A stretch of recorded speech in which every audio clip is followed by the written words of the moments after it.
24 புதன்கிழமை அஷ்டமி தேதி திருவோண நட்சத்திரம் சித்தயோகம் கூடிய சுப தினத்திலே இந்த குரு பெயர்ச்சியானது வந்திருக்கிறது. இன்றைய தினம் குரு பகவான் மேசராசி கிருத்திகை நட்சத்திரம் 1ஆம் பாதத்திலிருந்து ரிஷபராசி கிருத்திகை நட்சத்திரம் 2ஆம் பாதத்திற்கு மாலை 5:19 மணி அளவிலே மேச ராசியிலிருந்து ரிஷப ராசிக்கு குரு பகவான் பெயர்ச்சி அடைகிறார். அந்த குரு பகவானுடைய பார்வை என்பது 5, 7, 9. அந்த 5ஆம் இடம் கன்னிராசி. கன்னிராசிக்கு எப்படி இருந்தாலும் குறைந்தது 80% அவர்களுக்கு நன்மை இந்த குரு பெயர்ச்சியில். 7ஆம் இடம் விருச்சிக ராசி. அந்த விருச்சிக ராசிக்கு கிட்டத்தட்ட 95% அவர்களுக்கு நன்மை. 9ஆம் இடம் மகர ராசி. அவங்க மிகச்சிறந்த அபரிதமான குரு பலத்தில் மிகச்சிறந்து விளங்குவார்கள். நல்ல செல்வம், செல்வாக்கு, கீர்த்தி, புகழ், மேன்மை, உயர்வு அனைத்தும் இந்த 3 ராசிக்காரர்களுக்கு ஏற்படும். அடுத்ததாக கடக ராசிக்காரர்களுக்கு குறைந்தது 75% அவர்களுக்கு குரு பெயர்ச்சியால் நன்மை உண்டு. மேச ராசிக்காரர்களுக்கு 2ஆம் இடத்திலே குரு இருக்கணும். குடும்பஸ்தானம் ரொம்ப சிறப்பாக இருக்கும். இதில் பார்க்க போனா மீன ராசிக்காரர்களுக்கு ரொம்ப பாதிப்பு. இந்த குரு பெயர்ச்சியில பெரும்பாலும் இடமாற்றம் நடக்கும். வெளியூர் செல்வார்கள். வெளியூர் பயணம், வெளிநாடு செல்லக்கூடிய ஒரு பிராப்தம் மீன ராசிக்காரர்களுக்கு உண்டு. ஒரு பலன் இல்லை என்றால் ஒரு பலனும் இல்லை என்பது பழமொழி. ஒருவருடைய வாழ்க்கையிலே எண்ணற்ற வசதிகளை பெற்றிருந்தாலும் திருமணம் என்ற பந்தத்திலே இணைந்து குழந்தை முதலான செல்வங்கள் அனைத்தையும் பெற்று வாழ்ந்து முடிந்தால்தான் இந்த வாழ்க்கையானது முழுமை பெறும் என்று சொல்லப்படுகிறது. இதெல்லாம் நான் குரு பெயர்ச்சியெல்லாம் பொது பலனை பார்க்கும்போது நம்ம ஜாதகத்தை நல்ல ஜாதகரிடம் காட்டி மற்ற கிரகங்களை அனுசரித்து பலன் பெற்றால்தான் அது முழுமையாக இருக்கும். இப்பொழுது சொல்லக்கூடிய பலன்கள் எல்லாம் பொது பலன்கள். இப்பொழுது முதல் ராசி மேசராசி. இந்த குரு பெயர்ச்சியினால் மேசராசிக்காரர்களுக்கு என்னென்ன பலன்கள் ஏற்படும்? மேசராசி அன்பர்களே, உங்கள் ராசிக்கு தனஸ்தானமாகிய 2ஆம் வீட்டிலே குரு இருக்கிறார். லாபஸ்தானமாகிய 11லே குரு இருக்கிறார். 6லே கேது இருக்கிறார்கள். நீண்ட நாளைய கனவுகள் நிறைவேறும். கடன் தொல்லைகள் நீங்கி தேவைகள் பூர்த்தியாகும். கொடுத்த வாக்குறுதிகள் யாவும் நிறைவேறும். எதிர்ப்புகள், வம்பு, வழக்குகள் இவையெல்லாம் நீங்கும். உறவினருடைய பகை, மனக்கசப்பு, கருத்து வேறுபாடுகள் விலகி சுமூகம் உண்டாகும். வீடு வாகன யோகம் உண்டாகும். வீட்டிலே சுப காரியம் கைகூடும். விவசாயத்திலே மேம்பாடு, முன்னேற்றம், ஆதாயம், லாபம் இவையெல்லாம் ஏற்படும். குழந்தைகளுடைய கல்வி மேம்படும். பொதுவிலே மேசராசி அன்பர்கள் குடும்ப சூழ்நிலை மிக ஆனந்தமாக அமையும். இந்த குரு பெயர்ச்சியில் மேசராசிக்காரர்களுக்கு மிகச்சிறந்த பலன்கள். அடுத்து ரிஷபம். ரிஷபராசி அன்பர்களே, உங்கள் ராசிக்கு வரையஸ்தானமாகிய 12லே குரு பகவான் சஞ்சரிக்கின்ற குரு பகவான் தற்போது ஜென்ம ராசியிலே, அதாவது தனது பகை வீட்டிலே குரு பகவான் வந்திருக்கிறார். லாபஸ்தானமாகிய 11ல் ராகு, 5ல் கேது நிற்பதால் எதையும் எதிர்த்து போராடுகின்ற மனோதைரியம் உண்டாகும். பண வரவுகள் ஏற்றம் இறக்கமாக இருக்கும். குழந்தைகளுடைய விருப்பங்களை நிறைவேற்றுவர். பேச்சிலே நிதானம், அமைதி, பொறுமை தேவைப்படும். தொழில், வியாபாரம், வேலையாட்கள், கணக்கு வழக்கு பராமரிப்பு இவற்றிலே கவனம், அக்கறை கொள்ள வேண்டும். உடல் ஆரோக்கியத்திலும் மிக்க கவனம் வேண்டும். எடுக்கின்ற முயற்சியாகவும் எதிர்நீச்சல் போட்டு அதை சாதிக்க வேண்டியிருக்கிறது. தேவையற்ற பயணங்கள், அலைச்சல்களை தவிர்ப்பது மிக நல்லது. உணவு விஷயங்களிலே கட்டுப்பாடு அவசியம். நேரம் தவறாமல் உட்பது, தூக்கமின்மை, உடல் சோர்வு ஏற்படுகின்ற சூழ்நிலை உருவாகும். வீடு, வாகனம், நிலம் இவற்றிலே பராமரிப்பு செலவுகள் வரும். கொடுக்கல் வாங்கல் இவற்றிலே வீண் மனஸ்தாபம், வாக்குறுதியை காப்பாற்ற முடியாமல் திண்டாடுதல் போன்றவை நடைபெறும். புதிய ஒப்பந்தங்களில் கையெழுத்திடும் போது மிக கவனமாக இருக்க வேண்டும். பொதுவிலே இந்த குரு பெயர்ச்சி ரிஷபராசிக்கு சாதகம் இல்லை என்றாலும் விழிப்புடன் சிந்தித்து பார்த்து செயல்பட்டால் பாதிப்புகளை ஓரளவு சமாளிக்க முடியும். இன்னொரு விஷயம் என்னன்னா, இப்போ மேசராசிலிருந்து ரிஷபராசிக்கு குரு பகவான் வந்திருக்கிறாருன்னா ரொம்ப நாள் தங்க மாட்டாங்க. அதுக்கடுத்து அவர் அஸ்தமம் ஆகிறதுனால உங்களுக்கு அக்டோபர் நவம்பர் மாதம் வரையில் ரிஷபராசிக்கு நல்ல பலனை தான் அவர் தருவார். எனவே ரிஷபராசிக்காரர்கள் மனம் சுவர்வடையாமல் இருந்தால் குரு பகவானுடைய திருவருள் பூரணமாக கிடைக்கும்.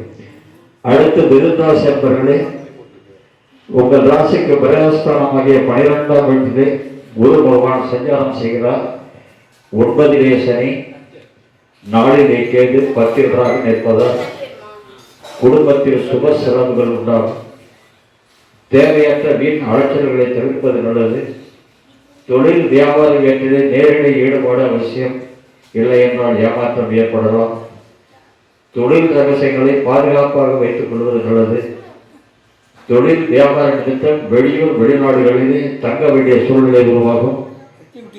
இல்லற வாழ்க்கையில் விட்டுக் கொடுத்து நடப்பது நன்மை தரும். தடைகளை கடந்து எதை சாதிக்க முடியும். யாரிடமும் எதை பற்றி வெளிப்படையாக சொல்வது, பகிர்ந்து கொள்வது கூடாது. மன நிம்மதி, மகிழ்ச்சி குறைபடும். உடல் அசை உண்டாகும். விவசாயத்திலே பட்டப்பாட்டிற்கு பலன்கள் எதிர்பார்ப்பு இருக்காது. கால்நடைகள், மனைகள், வீடுகள் வாங்குவது, விற்பது இவை லாபத்தை கொடுக்கும். பொதுவிலே மிருகராசி அன்பர்களுக்கு இந்த குரு பயிற்சி சில சாதகங்களையும் சில பாதங்களையும் ஏற்படுத்தும். அதனால் சகிப்புத்தன்மை, பொறுமை, அமைதி, நிதானியவற்றால் ஓரளவு பிரச்சனைகளை சமாளிக்க முடியும். அடுத்து கடகராசி அன்பர்களே, உங்களுடைய ராசிக்கு லாபஸ்தானம் ஆகிய 11லே குரு சஞ்சாரம் செய்கிறார். 8லே சனி, 9 ராகு, 3லே கேது நிற்பதால் ஒவ்வொரு செயலுக்கும் பரிபூர்ண வெற்றி கிடைக்கும். பூர்வீக சொத்துக்களில் வெள்ளக்கம் நீங்கி அனுகூலம் உண்டாகும். புதுமண தம்பதிகளுக்கு புத்திர பாக்கியம் உண்டாகும்.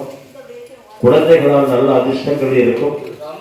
தடைபட்டிருந்த திருமணங்கள் இனி காலத்தாமதம் என்று நடைபெறும். தொழில் வியாபார இவற்றிலே இதுவரை இருந்த போட்டி, பொறாமைகள், விரோதங்கள், மனஸ்தாபங்கள், பகைகள் இவைகளெல்லாம் விலகி வெற்றி உண்டாகும். தக்க சமயத்தில் பெரியவர்களுடைய ஆதரவு நன்மை உண்டாகும். நல்ல நண்பர்கள் அமைவார்கள். எதிர்பார்த்த பண வரவுகள் எளிதே கிடைக்கும். எதிர்பார்க்கும் இடமாற்றங்களும் உடனே ஏற்படும். படித்தவர்களுக்கு படிப்புக்கேற்ற நிரந்தரமான ஆதாயம் உள்ள வேலை கிடைக்கும். சிறப்பான மனவாழ்க்கை அமையும். வார்த்தைகளுக்கு, நீங்கள் கூறுகின்ற வார்த்தைகளுக்கு தக்க மதிப்பு மரியாதையும் கிடைக்கும். குழந்தைகள் கல்வி மேம்பாடு அடைவார்கள். பொதுவிலே கடகராசி என்பவர்களுக்கு இந்த குரு பெயர்ச்சி அபரிதமான நற்பலன்களை வாரி வழங்குகிறது. அடுத்து சிம்மராசி என்பவர்களே, உங்கள் ராசிக்கு ஜீவனஸ்தானமாகிய 10லே குரு பகவான் சஞ்சாரம் செய்கிறார். 7லே சனி, 8ல் ராகு, 2லே கேது நிற்பதால் உழைப்புக்கேற்ற ஊதியத்தை, ஆதாயத்தை, லாபத்தை, முன்னேற்றத்தை பெற வேண்டுமானால் மிகவும் கஷ்டப்பட வேண்டியிருக்கும். லாபம் கிடைப்பது மிக மிக கடினம். எங்கும் எதிரும் எப்போதும் ஏமாறாமல் இருக்க விழிப்புடன் எச்சரிக்கையுடன் இருப்பது மிக நல்லது. தொழில் வியாபார இவற்றிலே தேவையற்ற நெருக்கடிகளை சமாளிக்க வேண்டிய சூழ்நிலை உண்டாகும். கூட்டு தொழில் செய்பவர்கள் மிக கவனத்துடன் இருந்தாலும் தொந்தரவுகள், தொல்லைகள், ஏமாற்றங்கள் வராது. வேலை பளு காரணமாக உடல் அசதி உண்டாகும். மறைமுகமான எதிர்ப்புகள் வந்தாலும் கூட தனித்திறமையாலும் வல்லமையாலும் வெற்றி ஏற்படுத்துகின்ற பலம் உண்டாகும். பணிச்சுமையால் தூக்கமின்மை, உடல் சோர்வு, ஞாபக சக்தி, ஞாபக மறதி, உடலிலே நேரம் தவறுகள், மன உளைச்சல் இவை ஏற்படும். இந்த சூழ்நிலைகள் இருப்பதால் கவனத்தோடு இருப்பது நல்லது. தேவையற்ற பயணங்கள், பிற விஷயங்களில் தலையீடு இவற்றை தவிர்ப்பது நல்லது. குடும்பத்தில் சிறு சிறு வாக்குவாதங்கள், மறுப்புகள், முன்கோபம் இவற்றால் பொருளாதார சூழ்நிலையெல்லாம் கெட்டு குடும்ப ஒற்றுமை சிதற வாய்ப்பு இருக்கிறது. மிக்க கவனத்துடன் இந்த சிம்மராசிக்காரர்கள் இருக்க வேண்டும்.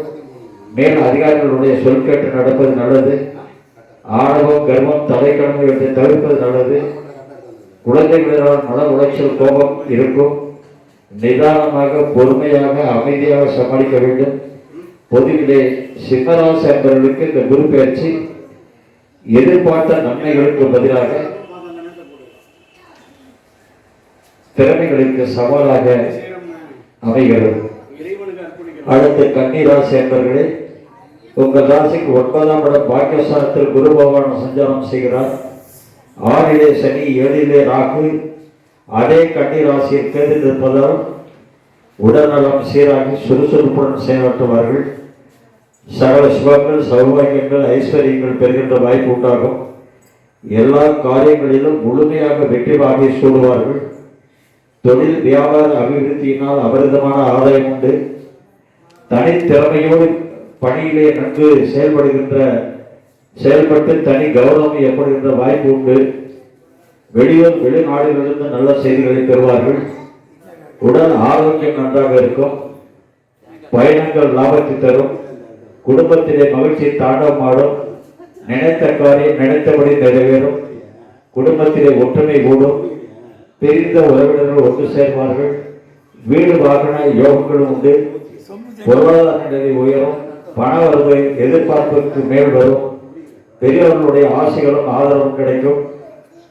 நிலுவையில் இருந்த வம்பு வழக்குகள் நல்ல முடிவுக்கு வரும். குழந்தைகளால் நற்பலன்கள் உண்டாகும். பொதுவிலே இந்த கன்னிராசி அன்பர்களுக்கு ரிஷப குருவான் மேன்மையும் உயர்வும் மகிழ்ச்சியும் பூத்து கொடுக்கும். எனவே கன்னிராசிக்காரர்களுக்கு மிக நல்லது. அடுத்து துளாராசி அன்பர்களே, உங்கள் ராசிக்கு அஷ்டமஸ்தானம் ஆகிய 8ஆம் வீட்டிலே குரு பகவான் சஞ்சாரம் செய்கிறார். 5லே சனி, 6லே ராகு, 12ல் கேது இருப்பதால் குரு பகவான் 8ல் இருப்பது விபரீத ராஜ யோகம் ஆகும். அதனால் அதிக பாதிப்பை தராமல் அனுகூல பணங்களையே கொடுப்பார். வீண் செலவுகளை குறைத்துக் கொள்வது மட்டுமல்லாமல் ஆடம்பர பொருள்கள் மீது நாட்டம் கொள்ளாமல் இருப்பது மிக நல்லது. 8லே சஞ்சரிக்கும் குரு பகவான் 2, 4, 12 ஆகிய இடங்களில் அவருடைய பார்வைப்படுவதால் இக்கட்டான நேரங்களில் நெருங்கிய உறவினருடைய உதவி உங்களை காப்பாற்றும். 6லே ராகு எதையும் தாக்குகின்ற வல்லமை தருகிறார். கடன் வாங்கி ஆசையா சொத்துக்கள் முதலீடு செய்ய வைப்பார். சுப காரியங்களில் தடை ஏற்படும். கால தாமதப்படுத்தும். பூர்வீக சொத்துக்களில் வில்லங்கம் தீரும். உத்தியோகத்தில் இருப்பவர்களுக்கு பொறுப்புகள் அதிகரிக்கும். வெளிநபர்களிடம் தனிப்பட்ட விஷயங்களை பகிர்ந்து கொள்ளாமல் இருப்பது நன்மையை கொடுக்கும். உடல் நலத்திலே அக்கறை வேண்டும். பணிச்சுமை, அலைச்சல், வீண் செலவுகள், எதிர்பாராத பயணங்கள் இவைகள் மனக்குழப்பத்தை கொடுக்கும். பிறரை நம்பி முன்ஜாமீன் கொடுப்பது, வாக்குறுதி தருவது, பத்திரங்களை படித்து பார்க்காமல் கையொப்பமிடுவது இவை முற்றிலே தவிர்க்கப்பட வேண்டும். பொதுவிலே துளாராசிக்காரர்களுக்கு இந்த குரு பயிற்சி சுமாரான பலனைத்தான் தரும். எனவே சிந்தித்து செயல்பட்டு நிதானத்தோடு பொறுமையோடு செயல்பட்டால் பாதிப்பை ஓரளவே தடுக்க முடியும். அடுத்து விருச்சிக ராசி அன்பர்களே, உங்கள் ராசிக்கு 7ஆம் இடமான சப்தம ஸ்தானத்திலே குரு பகவான் சஞ்சாரம் செய்கிறார். 4லே சனி, 5லே ராகு, 11ல் கேது. உங்கள் வாழ்க்கையிலே எதிர்பாராத முன்னேற்றம், அதிர்ஷ்டம் ஏற்பட்டிருக்கிறது. எதை நினைக்கிறோமோ அது எளிதிலே கைகூடி வரும். முயற்சிகள் யாவும் பரிபூர்ணமாக நிறைவேறி வருவது உங்களுக்கு ஆனந்தத்தை கொடுக்கும். 7லே உள்ள குரு 3, 11 இடங்களை பார்ப்பதால் உற்சாகத்தோடு செயல்பட்டு வெற்றி காண்பார்கள். உடல் நலம் நன்கு தேறி வரும். வீண் செலவு குறைந்து சேமிக்கின்ற அனுகூலம் ஏற்படும். தொழில் வியாபார வேட்டிலே இதுவரை இருந்து வந்த போட்டி, பொறாமைகள், பகை உணர்வு இவையெல்லாம் ஓடி மறைந்துவிடும். தொழிலே முன்னேற்றம், நற்பெயர் உண்டாகும். வேலையாட்கள் நன்கு ஒத்துழைத்து உங்களுக்கு பெரிதும் ஆதரவாக இருப்பார்கள். எது செய்தாலும் லாபமாகவே இருக்கும். நல்ல லாபம் தருகின்ற தொழில்களிலே முதலீடு செய்வார்கள். குழந்தைகளும் நன்கு படித்து முன்னேறுவார்கள். பொதுவிலே விருச்சிக ராசி அன்பர்களுக்கு இந்த குரு பயிற்சியானது பேரும் புகழும் தருகின்ற இதுவரை பட்ட கஷ்டங்கள் யாவும் ககல்வனை கண்ட படிப்பிடி கூட நீங்கி சுகமும் நலமும் வளமும் பெறுவார்கள். அடுத்த தனுசு ராசி அன்பர்களே, உங்கள் ராசிக்கு 6ஆம் வீட்டிலே குரு பகவான் சஞ்சாரம் செய்கிறார். 3லே சனி, 4ல் ராகு, 11ல் கேது நிற்பதால் பணம் கொடுக்கல் வாங்கலில் ஏற்றம் இறக்கம் இருக்கும். சனி ஆட்சி பெற்றிருப்பதால் உங்களுடைய காரியங்கள் எல்லாவற்றுக்கும் ஆதரவு இருக்கும். உடல் ஆரோக்கியத்தில் முன்னேற்றம் உண்டு. சுப செலவுகள் குடும்பத்திலே அமையும். குருவின் 2, 10, 12ஆம் பார்வைகள் இருப்பதால் குடும்பத்திலே ஒற்றுமை நிலவும். சண்டை சச்சரவுகள் அணுகாது. இதுவரை தீராமல் இருந்த ஒப்பு வழக்குகள் ஒரு முடிவுக்கு நல்ல முடிவுக்கு வரும். கூட்டு தொழில் சரிப்பட்டு வராது. நம்பி மோசம் போகாமல் இருக்க மிக கவனம் தேவை. வீட்படி நேராமல் இருக்க கவனம் தேவை. பொறுமை நிதானம் தேவை. உங்கள் ராசிக்கு வெற்றிஸ்தானமாகிய 3லே சனி இருப்பதால் கஷ்டப்பட்டு எண்ணியவற்றை எளிதே தெரிந்த வாய்ப்பு உண்டாகும். தாய் வழி உறவினர்கள் மூலமாக பல பிரச்சனைகள் வர வாய்ப்பு இருக்கிறது. அவற்றை சமாளிக்கின்ற வல்லமை உங்களுக்கு இருக்கிறது. மருத்துவ செலவுகள் அதிகம் இராது. குழந்தைகள் எவ்வித தொலைகளும் இருக்காது. குழந்தைகளுக்கு எவ்வித தொலைகளும் இருக்காது. பொருளாதார நிலை அவ்வப்போது உங்களை காப்பாற்றி வரும். பொதுவிலே தனுசு ராசிக்காரர்களுக்கு இந்த குரு பயிற்சி 50% நற்பலன்களை தரும். ஓரளவு திருப்தியுடன் மகிழ்ச்சியுடன் வாழ்வார்கள். அடுத்து மகராசி என்பவர்களே, உங்கள் ராசிக்கு 5ஆம் வீட்டிலே பூர்வ புண்ணியஸ்தானம் பஞ்சமஸ்தானத்திலே குரு பகவான் சஞ்சாரம் செய்கிறார். ஜன்ம ராசி மற்றும் 9, 11 ஆகிய இடங்களை பார்ப்பதால் 2லே சனி, 3லே ராகு, 9 கேது இருப்பதால் இதுவரை இருந்து வந்த வீண் அலைச்சலமான அமைதி, பொருளாதார நெருக்கடிகள், குடும்ப சிக்கல்கள் யாவும் நீங்கி இனிமேல் சகல சௌபாகியங்களை பெற்று பிறர் போன்ற இனிதாக வாழ்வார்கள். சுறுசுறுப்பாக செயல்பட்டு வெற்றி வாகை சூடுவார்கள். நீண்ட நாட்களாக தடைபட்டிருந்த மங்களகரமான சுபகாரியங்கள் ஒவ்வொன்றாக கூடி வரும். பிள்ளைகளுடைய வழியில் மகிழ்ச்சியான நிகழ்ச்சிகள் நடந்தேறும். திருமணமான புதுமண தம்பதிகளுக்கு நல்ல அழகிய குழந்தைகளை பெற்றெடுக்கின்ற வாய்ப்பு உண்டாகும். ஆசையா சொத்து வாங்குகின்ற அதிர்ஷ்டம் ஏற்படும். நிலுவையில் இருந்த நீதிமன்ற வழக்குகள் நல்ல முடிவுக்கு வரும். இனி உழைப்புக்கேற்ற ஊதியம் பெறுவார்கள். உத்தியோகத்தில் பதவி உயர்வு கிடைக்கும். சக ஊழியர்களுடைய ஒத்துழைப்பு ஏற்படும். வெளிநாடு செல்கின்ற யோகமும் சிலருக்கு அமையும். மகராசிக்கு 2லே சனி சஞ்சரிப்பதால் கவலைப்பட வேண்டாம். 7 சனி என்று வேதனைப்பட வேண்டாம். பாதை சனி என்று பாதிப்படைய வேண்டாம். சனியில் சனி ஆனவர் சொந்த வீட்டிலே இருப்பதால் நிதானம் பொறுமை இருந்தால் மட்டும் போதுமானது. குடும்பம் நிம்மதியோடு இருக்கும். என்னை யாவும் அனுகூலமாக ஆனந்தத்தை மாறி வழங்கும். பொதுவில் மகராசி என்பவர்களுக்கு இந்த குரு பெயர்ச்சி வசந்தமான, வளமான, நலமான, இனிமையான வாழ்க்கையை கொடுக்கும் என்பதில் ஐயமில்லை. அடுத்து கும்பராசி. கும்பராசி அன்பர்களே, உங்கள் ராசிக்கு 4ஆம் இடம் சுகஸ்தானத்தில் குரு சஞ்சாரம் செய்கிறார். 2லே ராகு, 8லே கேது, 7 சனி, ஜென்மச்சனி இந்த அமைப்பிலே இருப்பதால் பொருளாதார நெருக்கடிகள் படிப்படியாக குறையும். அன்றாட தேவைகளை பூர்த்தி செய்கின்ற வகையில் பண வரவு இருக்கும். பெரியவர்களுடைய ஆசைகள், ஆதரவுகள், உதவிகள் அமையும். உடல்நலத்தில் அக்கறை, உணவு கட்டுப்பாடு, முறைப்படி ஓய்வெடுத்தல் இவை மிக அவசியம். முடிந்தவரை மற்றொரு விஷயத்தில் தலையிடாமல் இருப்பது மிக நல்லது. வாக்குறுதி கொடுப்பது, அதிக முதலீடு செய்து தொழில் தொடங்குவது இவற்றை தவிர்ப்பது மிக அவசியம். உறவினர்கள், நண்பர்கள் இவர்கள் உதவி செய்வார்கள் என்று நம்பிக்கை கொள்ள வேண்டாம். வண்டி வாகனம் மூலமான வீணான தேவையற்ற விலை செலவுகள் உருவாகும்.